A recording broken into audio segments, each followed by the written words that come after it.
Okay, good morning, everyone. Good morning. So, welcome to Module 2. And so, again, just as Module 1 and all the modules, I put in a disclaimer that the opinions voiced in this workshop are those of the hosts and do not necessarily reflect those of Providence St. Jude Medical Center. The content provided in this workshop is for informational purposes only and is not intended as medical advice. Please consult with a healthcare professional for advice regarding any medical condition for treatment or treatment. So Zoom etiquette. So please remember to mute your microphone when you are not speaking to reduce the background noise. If you would like the speaker ask a question, please use the hand raise function at the bottom of your screen. I will also periodically ask for questions. Otherwise, please use the chat function to type in a question or to chat with other attendees. And also, of course, sharing of any and all resources is greatly appreciated. And I would also like to remind all of you that confidentiality, although not required and is not a mandate, would greatly appreciate that we keep all confidential communications within this group about other attendees. And so, recording, as a reminder, these meetings are being recorded, as will each of the 12 morning sessions in this workshop series. There is an afternoon session that is longer than 1 hour and will not be recorded to facilitate discussion amongst ourselves. Should you be more comfortable with attending that later session instead, or both, you are more than welcome to. So the recording will become available as soon as possible via email and via our YouTube channel. The recording will only include presenter mode, so no one's video will be shared, and your voice will only be recorded if you speak. Otherwise, please use the chat function to enter questions. Oh, yes, Rosie, you had a question there. It just came to my mind, next Monday's a holiday. So Yes, is this workshop happening or not? absolutely, it's happening. Okay. So we're Mm. here for you on the holidays, right? So Right. Okay. Okay. perfect. And so celebrate the holidays responsibly. All Wear a right. helmet or avoid harmful substances All if right. you decide to partake. Right. Love that, Rosie. Thank you for asking. And so um, here, homework from last week. So make a journal, right? And so everyone have their journal. And if anyone's having particular difficulty with any of the homework assignments, please raise your hand using the hand raise function and we can problem solve. So make a journal or make a calendar for the full week up until next meeting. So that will hold again for this week. Locate a journal to log your activities, feelings, mistakes, successes. We don't have a structure for this yet, so just locate a journal and begin to jot some thoughts in there. They can be unstructured if needed. So next is to designate a place. Has everyone designated a place in your home for all your important stuff? Right? All right, got it. All right, perfect. So and then consider setting a goal, right? That will take into consideration one of the 3 P's or the 5 pillars or the 9 principles of the Be Healthy model that we reviewed last week. Should you have interest in reviewing what those are, we have the slides released out to you. If you do not have them, please just put so in the chat. Review the slides for assistance with homework assignments if needed, right? And then visit CogSmart to learn about compensatory cognitive strategies. It is free to sign up, but does require some clicking and things like that. So if you are if you're able to, cogsmart.com, and if not, we'll be talking a lot about some of those primary compensatory strategies here. Yes, Kat, you had a question? Oh, and you're muted. Oh, sorry about that. No worries. I have been trying to sign on to cogsmart.com and log in or register, I guess. I just keep getting an error message. There's no guidelines for the PIN. So I've tried, like 6 numbers. I've tried various lengths of combinations of, capital letter, small letter, whatever. Mm-hmm. And all I get is this incessant message that says, anyway, it's just an error. It won't let me do Okay. it. So Yeah, I'm I think the same issue had been coming up with Vanessa. So unfortunately, I'll send out a contact to see if they can fix that that error message or get some guidance on what to do about that. okay. What it says is, we're sorry, but something went wrong. If you're the application owner, check logs for more information. I did send an email out, and I'm sorry, I'm bad with names, to somebody that's been sending us messages through you, and she was able Yeah. to log right in. But this is what I get. So, and Mm. there's only an email contact for CogSmart, and I tried to email, and it won't accept my email. Yeah, Oh man, sorry, darn, Kat. Vanessa. This is Vanessa. So I Hi, went Vanessa. through. Yeah, thank Hi, you. Kat. Yeah, Yeah, that's really good question. You brought that up. I went through that portal. I typed my first name, a 6-digit number, and then my email. And then went through, right? But when I first tried, I tried my first name, 6-digit, and email, and it wouldn't go through. So yeah, I definitely agree with you. There's no step by step what kind of characters to add. But yeah, I'll look into it too as well. I'm curious to know how do they go about that. But thank you, Kat, for You bringing said that you up. were able to log in though, right, I Vanessa? was, yeah. The second time I tried first name, last name, just 6-digit number and my email, and actually it did help me register. So I'm not sure if it makes a difference on first and last name or um Hmm. that was your PIN number, your first and last and 6 digits after no, that. so it would be where it says name, I put my first name and then last name, and then PIN number, I created a 6-digit number. And then it does ask you for email, and then from there on it should just you click and it should let you register. But I know you were having issues even though you followed I've those steps, Yeah, right? I've tried all kinds of combinations for And PINs. So it's not working. Okay. Yeah, so I'm not directly connected with CogSmart. I just find their competitor strategies to be helpful, which is what will be in the workshop.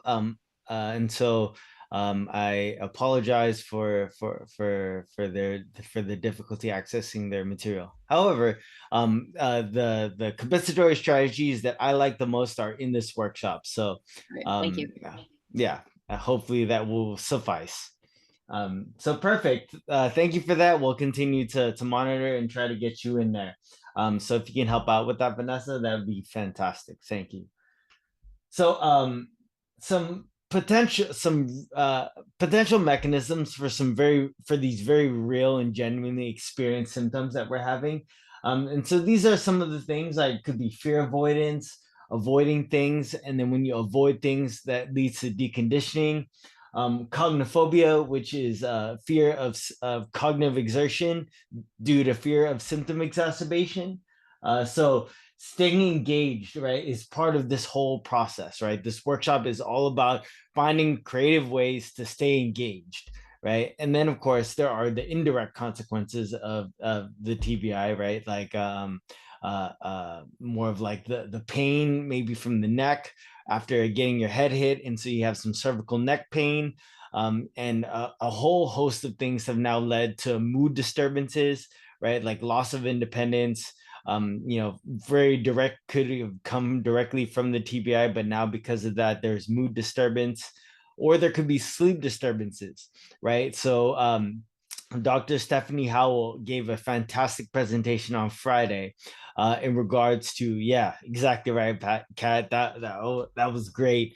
Like I really liked how she talked about sleep architecture and the various different sleep wake disorders outside of just obstructive sleep apnea. So, and snoring even may not be OSA, right? And so, interesting.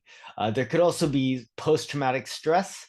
So, things that are related to the injury now cause our triggers. And then those triggers, they pop up in every day. And depending on how common your trigger is, it may be very disruptive to your lifestyle. So, for example, if your trigger for me is whenever I'm in a rehab setting, I'm inpatient hospital, that's very triggering to me. And so good thing is I'm not in an inpatient rehab setting every day, right? I'm there maybe once every couple of months, and it's not so bad. It's manageable. But if your trigger is like public transportation and you need public transportation to go around, or if your trigger is a friend or a person or children, right? These can be really disruptive triggers, right? And then also there is maladaptive plasticity. So we talk about neuroplasticity, we always talk about it as a good thing, right? And it is, right? But neuroplasticity, it can be a bad thing, right? If you don't do and you fear avoid and you decondition, your brain will rewire, right? To just think of any bad habits, for example, right? Automatic thoughts. And so this is out in the literature. Negative neuroplasticity is what they call it, for chronic TBI and its implications, right? The maladaptive plasticity, negative neuroplasticity, right? And so the dark side of neuroplasticity even holds for individuals with spinal cord injuries. And so, per request, adding some little bit of the sciencey stuff here. So I'll keep it light. But basically, so this came out in the Frontiers of Neuroscience, Cognitive Neuroscience, at the end of October 2024. And my team and I were able to show that there were changes in the corpus callosum, which is that heavy white matter tract that helps the left brain talk to the right brain, and so on, right? And so the bottom here are healthy controls with non-TBI, and the cooler colors show more uniform communication across the left and right sides of the brain. And the darker colors, like the red colors, the yellow colors, show that increased difficulty in communication from the left to the right side. And so for the TBI group, they have some difficulties. And so part of this, we'll see how this may manifest in your life.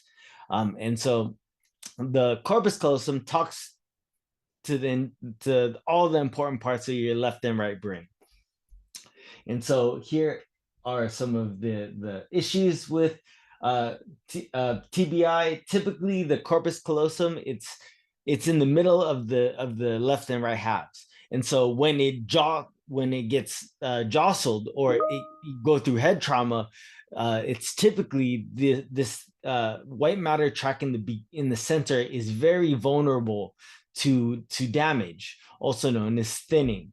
And so for me, for example, I have, and I've confirmed it, and it's seen in the last 4 MRIs that I've had, I have mild encephalomalacia on my corpus callosum, meaning that there is mild cell death on my corpus callosum, and there's thinning, and it could be from primary thinning or secondary thinning from hypoxemia or loss of oxygen. So nonetheless, the thinning happens, and that impacts the speed for which your left side talks to your right side, right? And called interhemispheric transfer time. So we know this if we flash an image to your right visual field, how fast does it take to get processed by your left visual cortex, right, in the back of the head? And so what we found was that there were differences in the way that the speed communication happens. So for the TBI group, there was one group that had significantly slower interhemispheric transfer time, but then there was a second group that had normal or had comparable interhemispheric transfer speeds as healthy controls.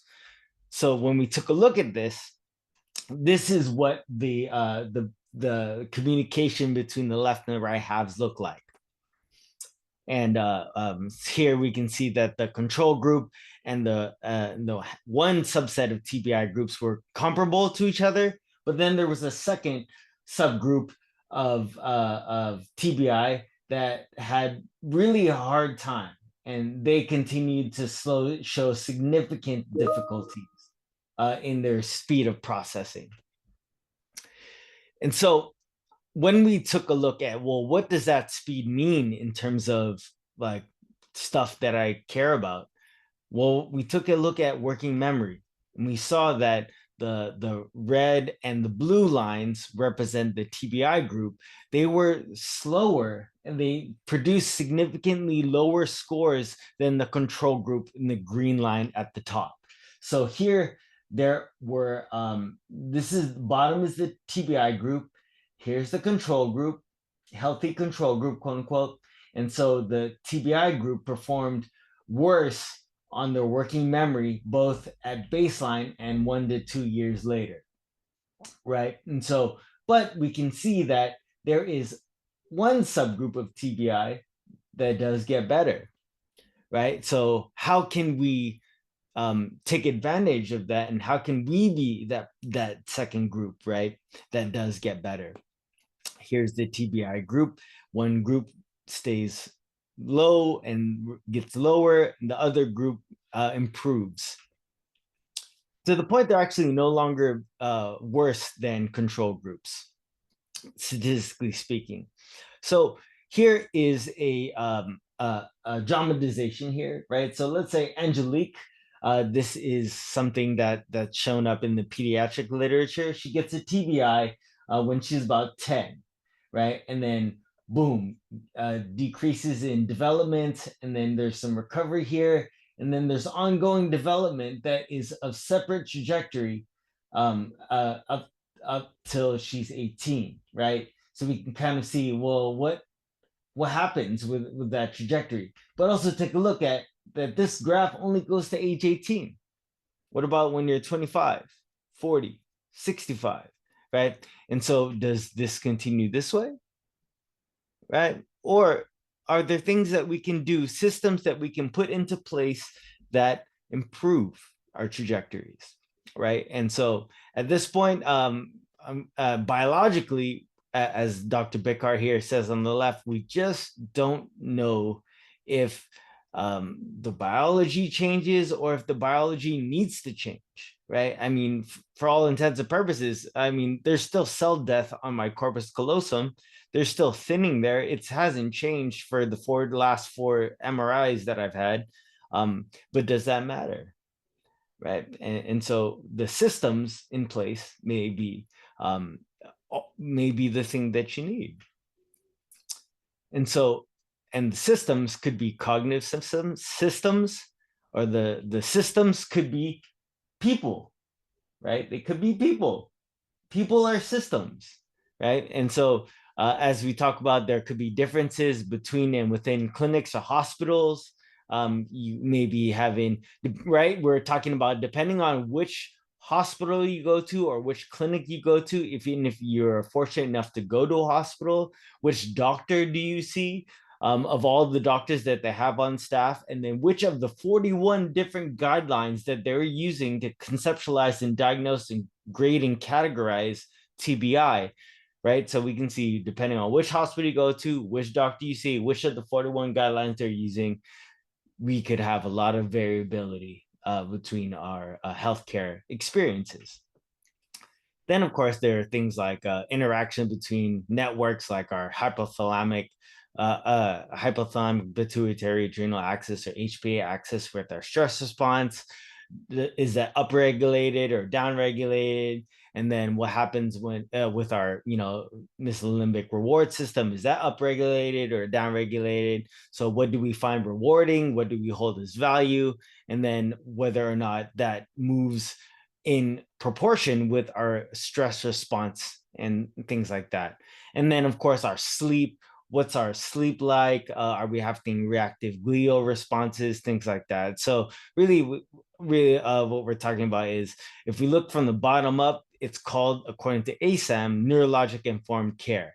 But if we look from the bottom down or top down, then we're looking at trauma informed care, right? So are the hospitals, are the people, are our systems, the therapies that we're assessing, that we're accessing, if we're lucky enough to access them, are they trauma informed, right? And so these may be important considerations when we're talking about referrals and where do we want to spend our time.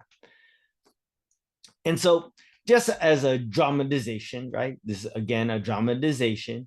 So let's say the A and B. So if there is the left and right brain, the left brain talks to the right brain, or vice versa from A to B. And so without head trauma, all of those, it goes straight from A to B. It's very efficient.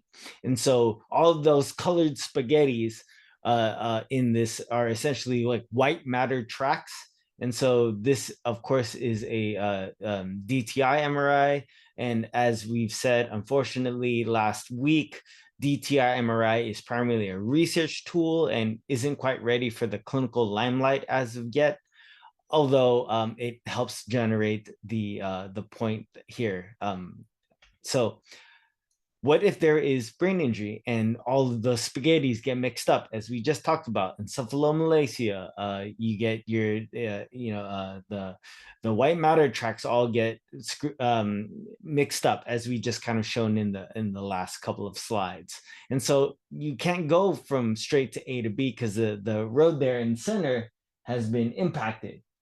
And so what we can do is with neuroplasticity, you might not go from A to B anymore, but you might be able to go from A to C to D to W, X, Y, Z, then back down to B, right? So you're getting there. So that's neuroplastic changes. The brain can rewire. The brain is resilient. And so the brain can get to B. It just has to find a different way. Now, typically what happened is you go from A to C, D, then you forget, wait, hold on, A to C to B, I got distracted, hold on, I'll restart. A to C to B to D, hold on, what was I doing? All right, hold on. So now we go from A to C to B, then we use a calendar, then we start using a journal, then we start using our caregivers, then boom, then we can make A to B, right? So of course, this is burning up more mental gas doing this stuff here on the right than you are on the left, right? So what is that? Like cognitive fatigue, you're running out of gas, right? Difficulty fighting off negative thoughts, etc., right? But of course, this is a dramatization. But let's say now you have, over time, continue to use your calendar, continue to use your journal. Then we have this rewiring, or instead of going all the way to the alphabet, we can go from A to C to Y to B, right? And then we continue consistency using the strategies, the calendars, the journals. Then this pathway gets even shorter, right? And so that's neuroplastic changes at work, right? So with guided and directed practice, you can rewire your brain, right? And so how can we do that? By accommodating for some of our cognitive impairments, right? So showing up, paying attention, right? So, if you're having any difficulties with this, just like either showing up, either raise your hand, show a nod, paying attention, remembering what to do, deciding what to do, planning, decision making, initiating, evaluating. All of these things can be impairments that happen after brain injury.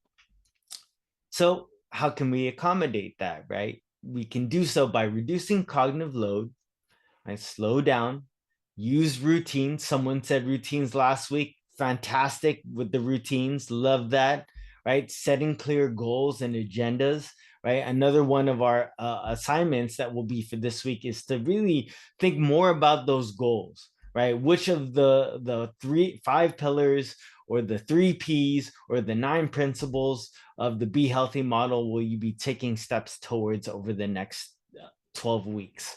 Then breaking down tasks, right? We're gonna have I'm gonna show a really cool tool about breaking down tasks. Like, I didn't expect it. It's I think it uses AI, but it's, love it. And so creating reminders, right? And then learning how to use these reminders, and then removing distractions. So when we talk about functional disability after brain injury, so this is like, we're not able to go to work, we're not able to go to school, etc., right? We start thinking about a model that was developed by doctors, TBI doctors in the 90s, right? And so, out of Rusk Rehab Hospital, still holds true, right? So psychological factors, right? So if you think about this, is first, and I'm just reading here from Kay and colleagues in 1992. First, the person experiences cognitive breakdowns, right? Second, when these symptoms persist into the period of functioning return, the person begins to experience failure, frustration, and inability to perform those same things that they're used to, right? And I'm seeing head nods there, absolutely. And so, if medical consultation fails to adequately explain and manage these symptoms, right? Well, you go to a doctor or a hospital and you bring up some, yeah, seeing that, right? The person begins to develop what they call a shaken sense of self, right? So that is like your sense of self, of predictability and self-control of yourself and the environment begins to break down. And then the disparities between the external experiences of normality and the internal non-validated convictions of dysfunction begin this feeling of going crazy. Oh, well, you look fine, quote unquote. You look normal, right? Yeah, I see your head and I was like, you look good. What's the problem, right? You look fine. And so, and then the fourth, depression deepens. And then fifth, anxiety and depression begins to feed back into the cognitive weak links, right? Anxiety and depression, stress, those very common emotional experiences have cognitive deficits, right? So in this sense, it's all reflexive, right? I mean, the brain injury, whether the brain injury caused cognitive deficits directly or if it's exacerbated by emotions, stress, right? That's still caused by the brain injury or facilitated by the brain injury. And so six, this overlay then begins to accumulate over time, and then you're not working, and then your relationships destroy, and like you start burning bridges, and then before you know it, all this stuff has happened. And when you go to a provider, they don't know where to start, because honestly, I don't know where to start either. So much has happened, so much is like my life has broken down in so many different places. I don't even know what to tell you. I don't even know where to start. Right. So part of this is to, all right, we're gonna get to a spot. We're gonna make one goal all together where we can take, and it's gonna be different for everybody, right? Because everyone's in different spots, right? And so getting to that one thing, right? That low-hanging fruit that can actually have really high yield benefits. So that's what we're going to be doing. And then part of that goal, which will be following your progress over time, right? We'll have the opportunity to hear your successes and your learning opportunities, and then continue to help develop strategies that you can build in your pursuits of goal directed meaningful behavior, right? Meaningful goals, personally meaningful goals, right? And so part of that is includes this functional outcome, includes these five things, right? Neurologic factors, physical factors, psychological factors, objective and subjective cognitive, to really get at the holy grail, right? Our functional outcome. How can we return to our community reintegration, right? That's the model that we introduced with CAT-B last week. And so neurologic factors, these are like neurologists, neuro-ophthalmologists, neuro-optometrists, etc. Then physical factors, these are your PCPs, your physiatrists or physiatrists, depending on how you say it.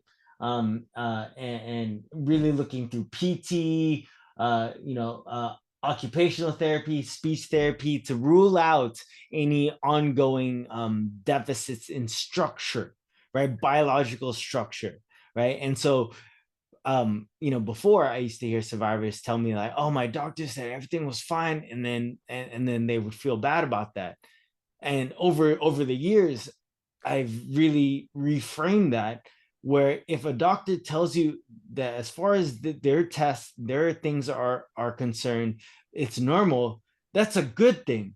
So you've ruled some things out. You've ruled some things out. It's not this, so let's rule that out. Let's go to somewhere else, right? And so part of that now leads to a different concern, because now if you're ruling things out, then you're like, well, then I have to go to someone else or a different discipline. And so the issue now is, well, what discipline do I go to? I don't I don't know who I go to. Like there's endocrinology, there's physiatry, there's neurooptometry, neuroophthalmology, there's PTOTST, there's all of these different specialists. And how am I supposed to know which one of these specialists I'm supposed to see? Like, isn't a doctor, aren't you guys all like connected to each other or something like that, right? But there's exactly, right? That's rhetorical, of course. And so all of these things, and then neuropsychology, right? Objective cognitive, right? And so objective cognitive, this is where I've spent the last 2 years at my fellowship at UCLA to really identify that objective and subjective cognitive can be very different, right? And they're approached very differently, right? And they're conceptualized very differently and affected by things in different degrees. And so all of these things are pots that can interact with each other, that one might be fine, but depending on the other levels of another one, it might not be fine, right? And so looking at, there's so many different iterations for how this could look like, but ultimately it's getting it in the right way for your particular case to get at the holy grail, right? And so and so part of that, I'm not saying that like I'll have you'll have the answers here, right? If anything, I think if you've done a good job here at this workshop, this you'll come in here with more questions than when you came, or you'll leave here with more questions than when you came in. But the more questions that you'll have are better directed, right? The better directed questions to get at what you need.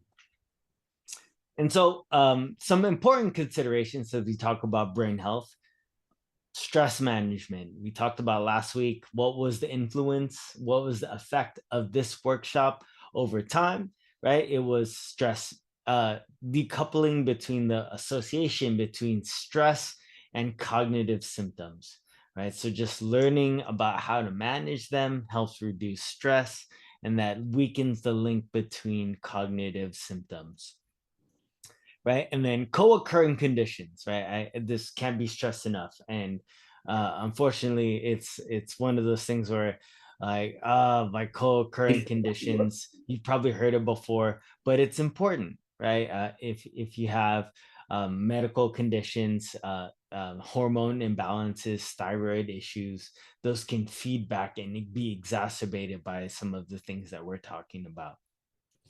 And of course, avoiding harmful substances, avoid alcohol, smoking, recreational drugs, abusing prescription drugs.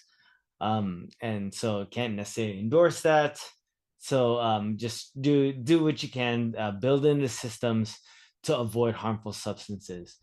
And I really like there is a researcher in addiction, the neuroscience of addiction, and I love how he shared this here, and I think it's very relevant to our conversations.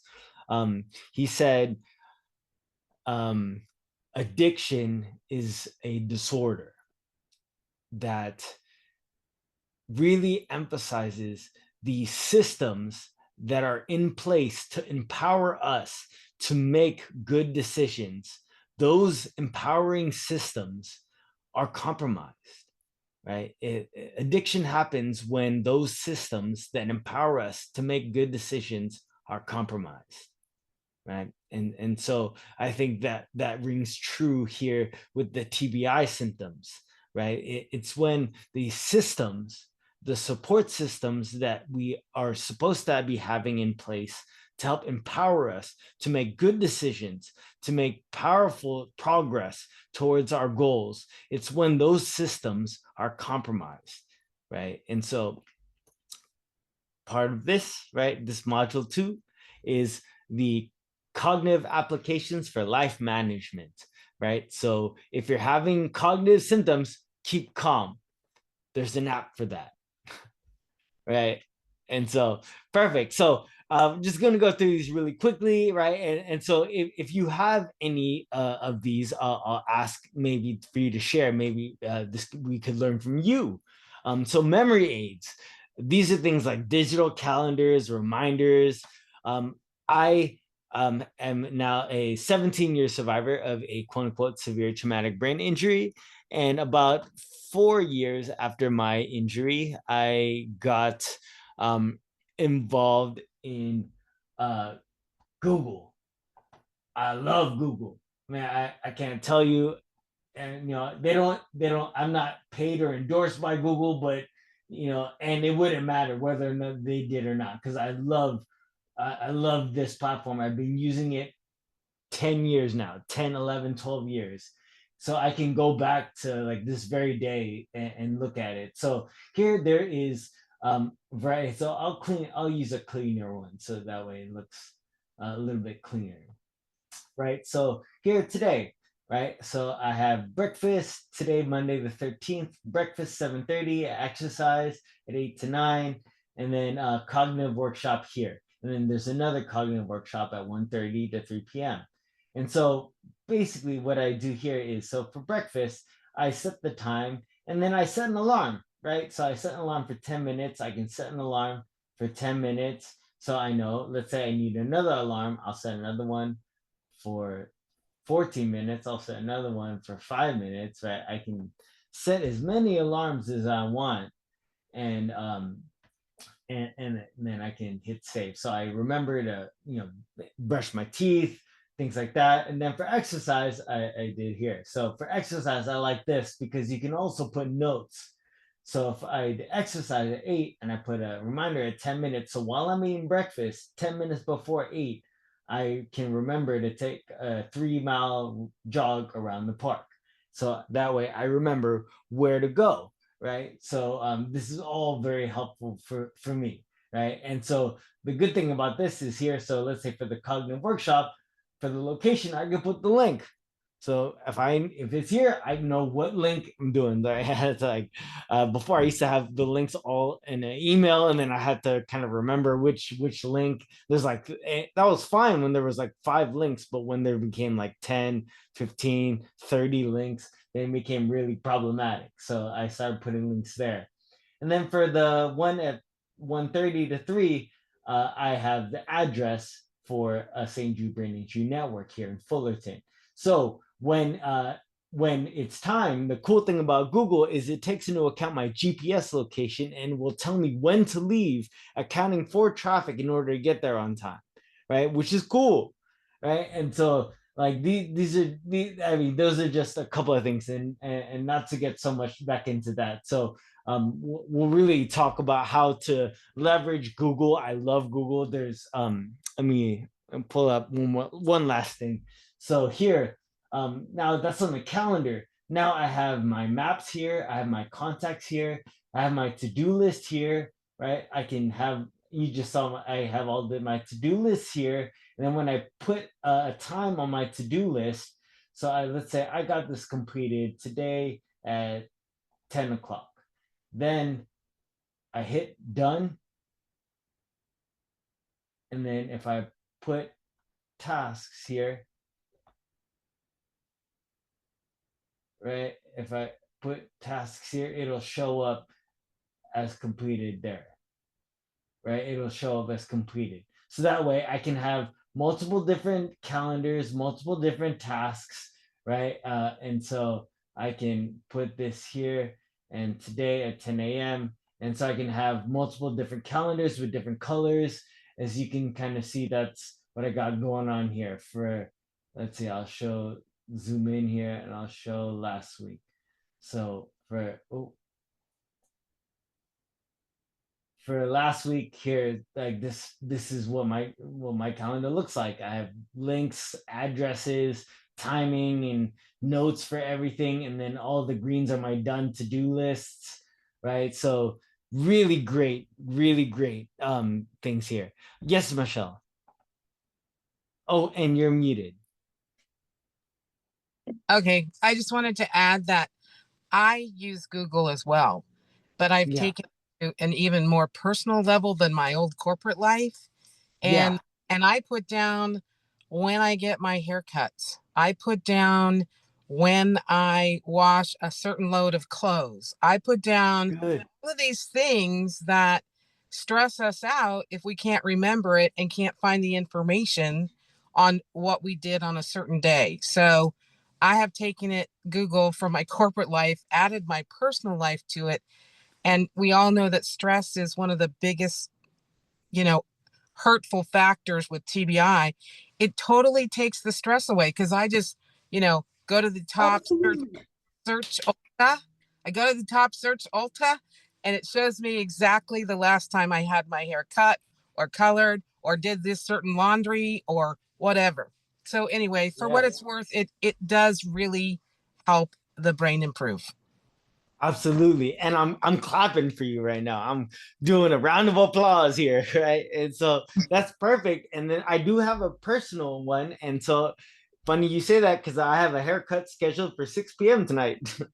And Ah, so I'm getting my haircut, right? So it's getting long, but you're exactly right. And then, so the cool thing that I like about Google is because it's free and you can have it on Android or iOS on your phone, or you can access it on a computer or anything like that. So thank you, Michelle. That's double down on that, triple, quadruple down on that.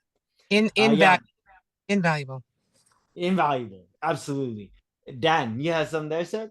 Yeah, well, you just mentioned you could use your iPhone. Does it present differently on a phone than, because sometimes I don't have I have a desktop right here. And if I had an iPhone, they'll all be interconnected then. Yeah. Yeah. Okay.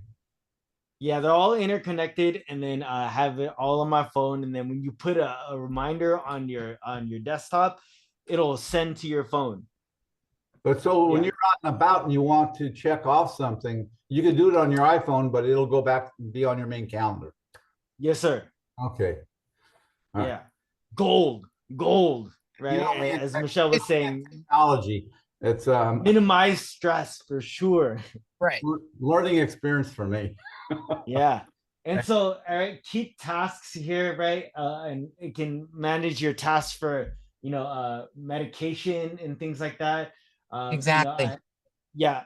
And then, I've even seen some cool things, some creative things where someone puts like a ring, um, like a door sensor on their cabinet. So every time they open the cabinet, they know to get their medication. They know when they've taken their medication because they have a log on their phone. So that could be one. Evernote is another one, right? I don't want to just highlight Google, but Evernote's another one. Best Suites is another one. She's a professor of the ABI program at Coastline Community College. Um, Michelle is her name. I think Michelle Wild.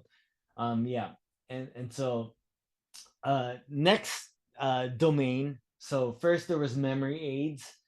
Next domain is task management. And so these are step-by-step guides and checklists for tasks, right? And I've found a really great one that I use, and I'll share it here. So applications like Notion for organizing tasks, but the one that I really like using here is Goblin Tools.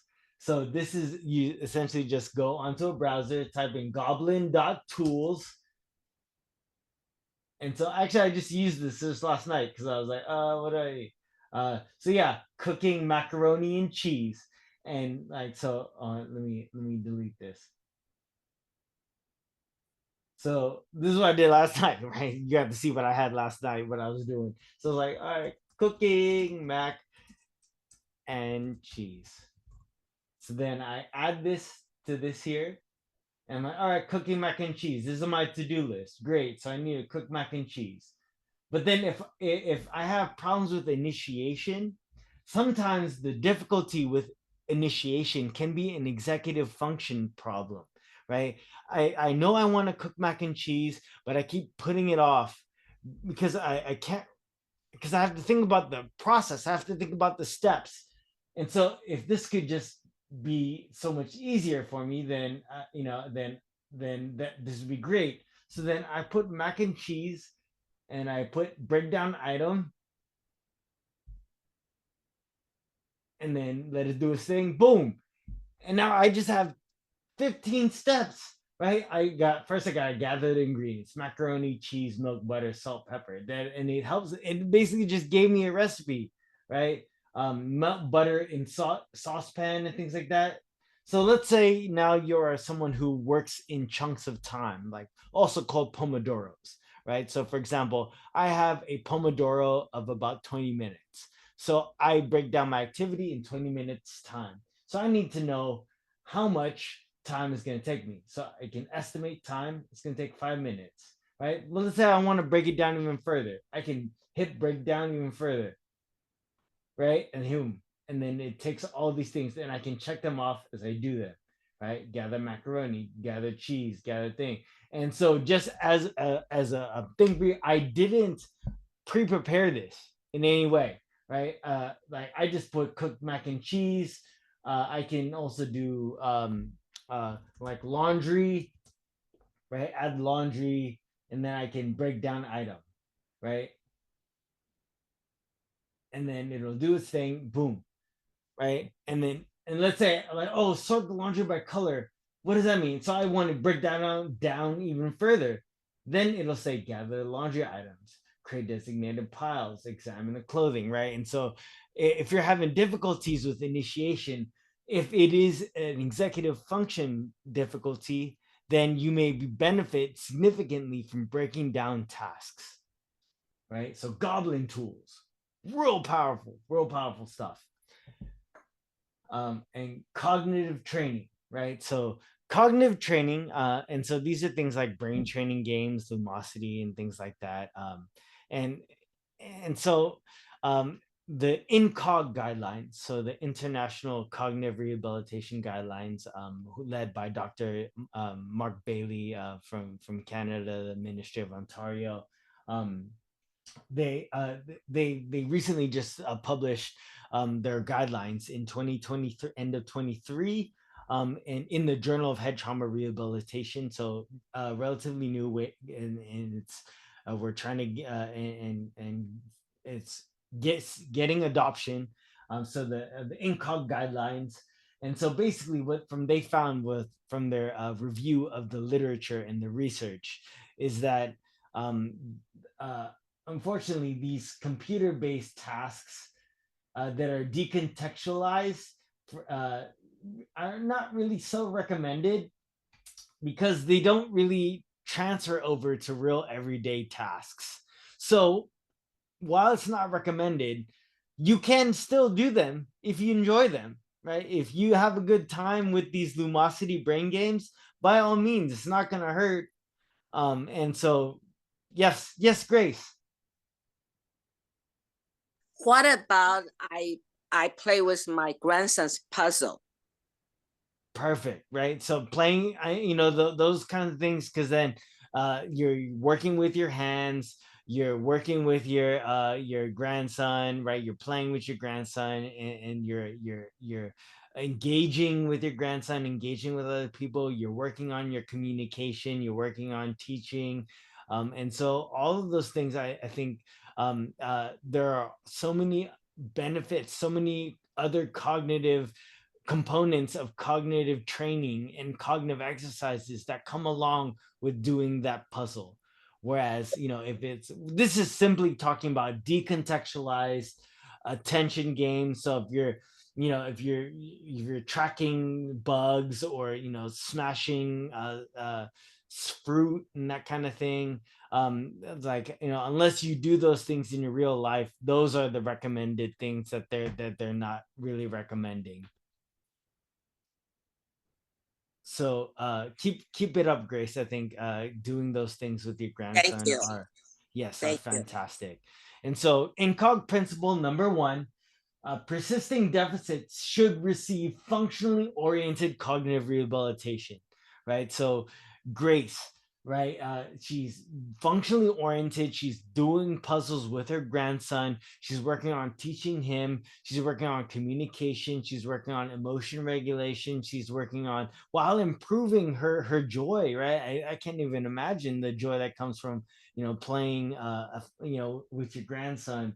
And so and part of that is communication, right? So it's functionally oriented while you're engaging in a puzzle, right? Which is also cognitively stimulating. And then also, principle number 1 says personally meaningful activities. Uh, Cog rehab should be focused on personally meaningful activities, live contacts, and goals. So again, another plug for the goals, right? So I mean, whatever that goal is for you, take some time to really hash that out, right? And then we'll review that with each other once the workshop continues to progress. Again, decontextualized computer games are not recommended unless you enjoy them, of course. And they're not disordered, so you're not staying up till 2 or 3, 4 a.m. playing video games. So um, and instead, the incog principle says that in favor of decontextualized tasks, you should be receiving functionally oriented cog rehab in personally meaningful everyday activities. And so, Michelle was just talking about getting a haircut. I'm getting a haircut too, right? That's functionally oriented. It takes a lot of tasks planning to make sure that I get to my haircut at 6 p.m., right? Because it's not downstairs, right? I used to cut my own hair back in the day before I realized it was I wasn't doing a good job. And so yeah, and so other therapies, right? The therapies, there are tons of different therapy apps that you can do at home, and so constant therapy is one, right? This is at home speech, cognitive, and language therapy, right? So uh, uh, essentially therapies that are done virtually are in an effort to improve or reduce the barriers, right? So if you're having barriers related to transportation, if you're having barriers related to getting out on your own, and getting a ride, sometimes having virtual things are a good way to reduce the barriers so that you can get the help that you need. And so next domain is communication support. And so these are things like speech to text tools, or apps that help in word finding. And so sometimes some people have, there's another kind of aphasia. So typically, if you go to a speech therapist, they'll say a receptive aphasia or expressive aphasia.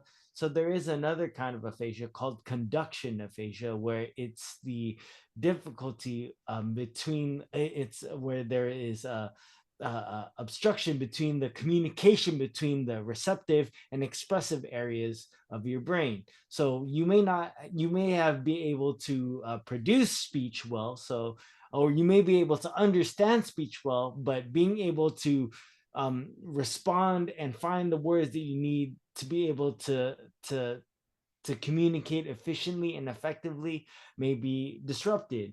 Like word salad is also it's called. But for here, this the incog principle is saying you need to incorporate restorative treatments that focus on real world activities.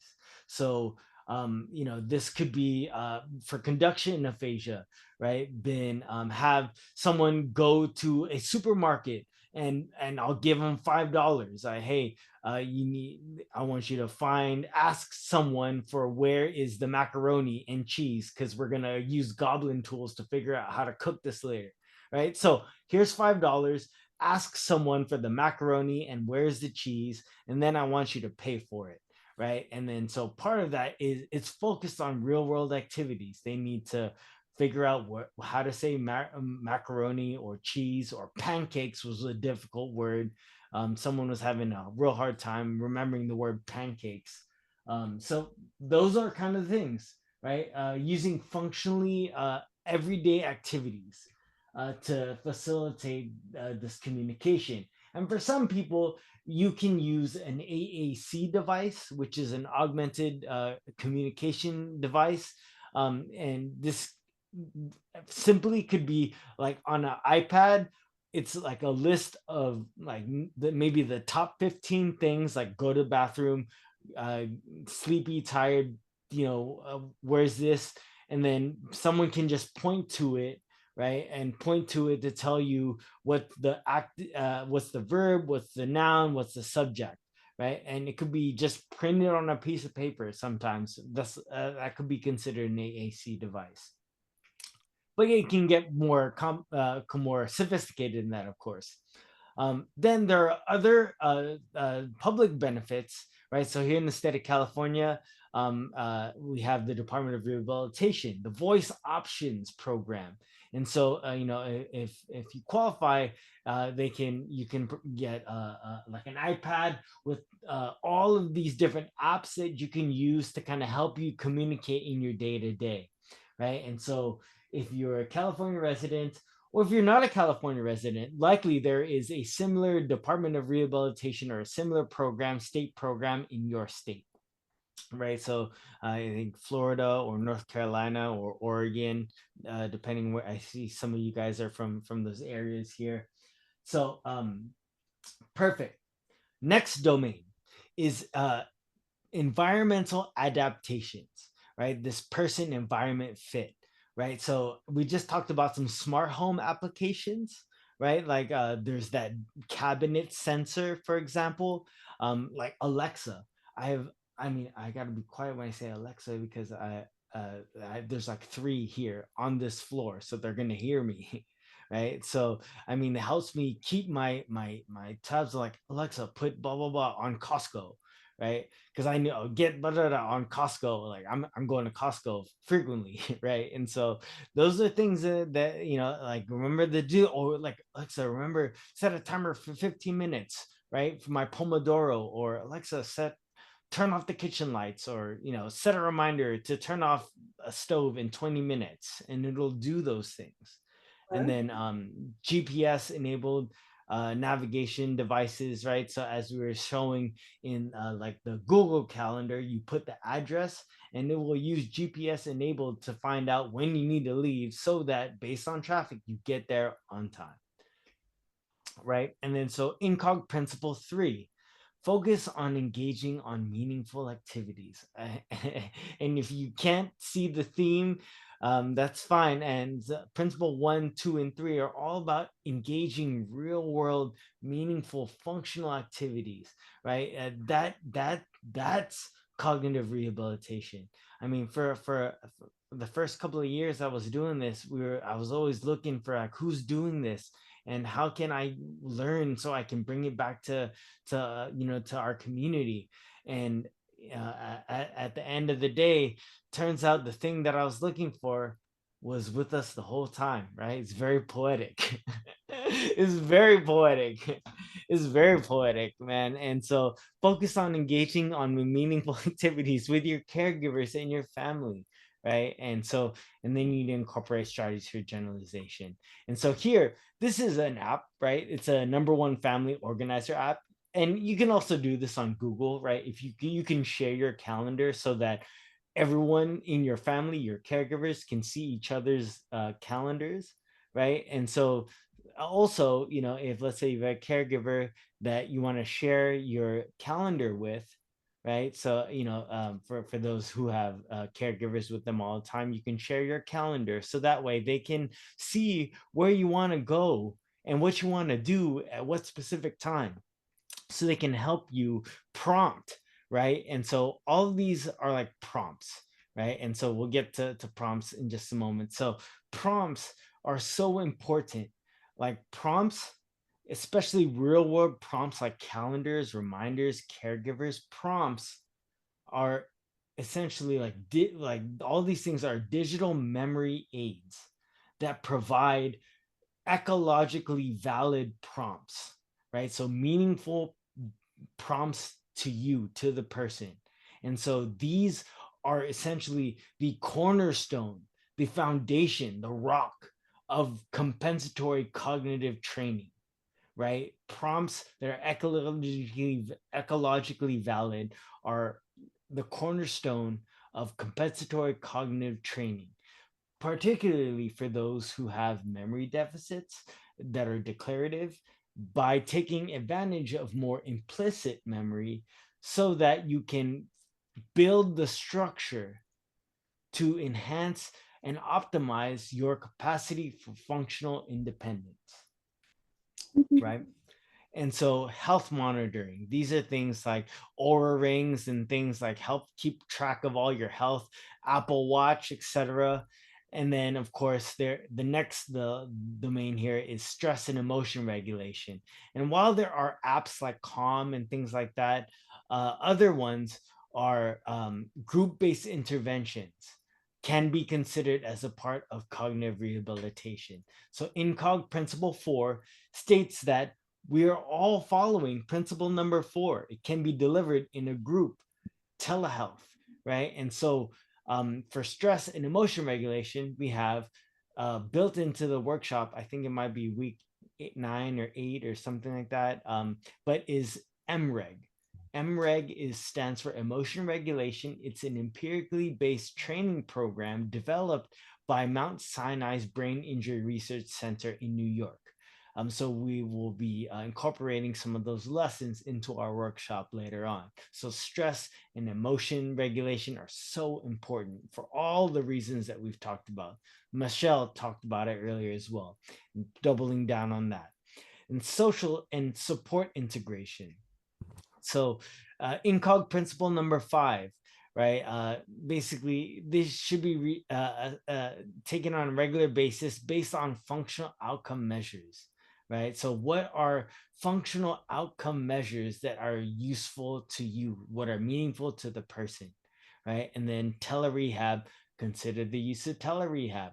That's what we're doing right now, right? And then INCOG telerehab principle number 2, consider the characteristics of the survivor. And so at this point, we thank you so much for RSVPing and registering for this course. We've gotten your data and we've taken a look at all those things, and it helps us better understand how to morph this workshop so that it is as appropriate and as meaningful and as relevant for you as possible, so that all the information is relevant, generally speaking, and that way we can take steps towards meaningful goals. And so family support, right? They even say in their INCOG guidelines, family support. And by family, this could be mom, dad, spouse, friend, whoever. Family, generally speaking, family support is available, right? And so that is in the INCOG guidelines. And so and these are from the guidelines as well. And so implementation for TBI user is customize it, right? Make it you, personalize it, right? Michelle did that earlier. Integrate it, right? If you can integrate multiple tools like Google Calendar plus GPS tracker plus Alexa plus Goblin tools, right? You can put all these things together to create a personalized system, right? Then you get support training, and that's kind of what I'm here for. If you need support, that's what I'm here for. That's what Vanessa's here for. If you're having issues with accessing CogSmart, then you let us know, and then we're gonna go track them down and figure it out, right? Get you connected somehow. And if you're having difficulties using Goblin tools or Gmail calendar, those you can bring that up to us as well. And then the last one, double, triple, quadruple down on this: consistency. Encourage the regular use of everything. You gotta, right, the prompts to build. We gotta take advantage of habit learning to build routines, create that structure, right, for habits, for habitual behaviors, right? And so that time and time again, with guided and directed practice, habitual practice, you can rewire your brain.